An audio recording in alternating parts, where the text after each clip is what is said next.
মামা, অনেকদিন তো হয়ে গেল, প্রায় 6 মাসের উপরে। আমার ভিসাটা কি আইব না?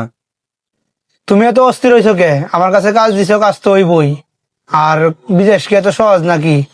কইলেই যাওয়া যায়, সমস্যা নাই, একটু ধৈর্য ধরো, কাজ হইব। মামা, টাকাগুলো তো মানুষের কাছ থেকে ধার দেনা করছি, তারপর আপনারে দিছি। তখন আপনি কইলেন 2 মাসের মধ্যে হয়ে যাইব। এখন তো প্রায় 6 মাস হয়ে গেছে। তো মানুষজনের টাকার লাগে বাড়িতে আসে। আমি এখন খুব বিপদের মধ্যে আছি। এত পাগল হইছো কেন? বিদেশের ব্যাপারে একটু দেরি তো হইবই। তোমার কাজটা প্রায় শেষের দিকে, একটু অপেক্ষা করো। এই 1 মাসের ভিতরে তোমারে পাঠিয়ে দিব, একটু ধৈর্য ধরো। আচ্ছা ঠিক আছে মামা, একটু তাড়াতাড়ি কইরেন। আচ্ছা ঠিক আছে, তাহলে আমি এখন যাই। আমার একটু কাজ আছে, তোমার আমি পরে ফোন দিয়া আপডেট জানাই দিব। আসিন শুনে দা।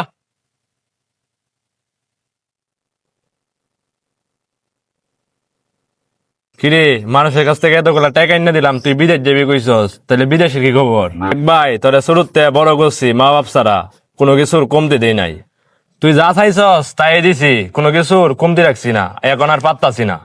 মানুষে বাড়িতে আসা নানান ধরনের কথাবার্তা কয়, তোর বয়স হয়েছে, যা করবি একটু বুঝে শোনা করবি। আচ্ছা ভাই, বুঝতে পারছি। আমি তো ছোট থেকে দেখতাছি যে তুমি আমার লাগে কতটুকু কষ্ট করছো। এই জন্যই আমি বিদেশ যাইতেছি। তুমি টেনশন করো না, ইনশাল্লাহ আমাদের দিন একদিন ঘুরবে। এই দূরত্ব করি আমাদের যেন দিনগুলা ঘুরে। বন্ধু, আমি তো যাইতেছি 25 তারিখ তোদেরকে নিয়ে সিলেট যাইতে ঘুরতে, তুই কি যাইবি? বন্ধু, আমার সমস্যা নাই, আমি অফিস থেকে ছুটির নিমুনে।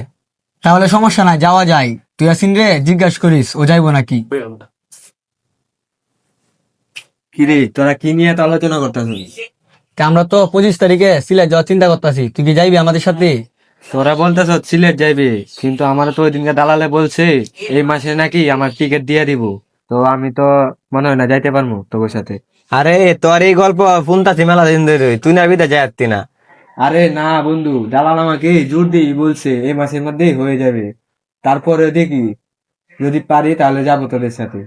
আরে দালালের কথা বিশ্বাস নাই, তার চেয়ে বালা চল আমরা গিয়ে একসাথে সিলেটতে ঘুরে আসি। আচ্ছা বন্ধু, তোরা টাকা দিস, অফিস যাওয়ার সময় আমি টিকিট নিয়ে আসবো না।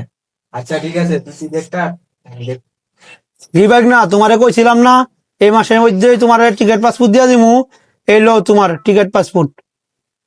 এই মাসের 20 তারিখ তোমার ফ্লাইট, তুমি রেডি হয়ে পড়ো যে। তাই নাকি মামা? যাক, আলহামদুলিল্লাহ, ভালো হয়েছে, দিয়ে দিছেন। এখন তো শুধু বিদেশ গিয়ে টাকা কামাইবা।